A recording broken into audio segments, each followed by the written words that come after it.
જસદણના railway station પાસે સુરતથી દેરડી કુંભાજી રૂટની ખાનગી વહેલી સવારે 4 વાગ્યાની આસપાસ બસ પલટી ગઈ હતી।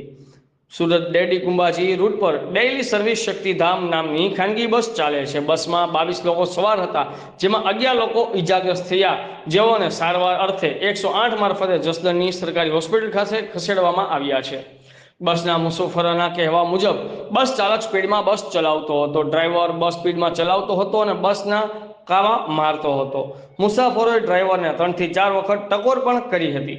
બસમાં સવાર મુસાફરોના મતે ડ્રાઈવરની બેદરકારીના લીધે અકસ્માત સર્જાયો છે। અકસ્માતની જાણ થતાં જસદણ પીઆઈ ગોસાઈ સહિતનો પોલીસ કાફલો ઘટના સ્થળે પહોંચી અકસ્માત થવા પાછળ કારણની તપાસ હાથ ધરી છે।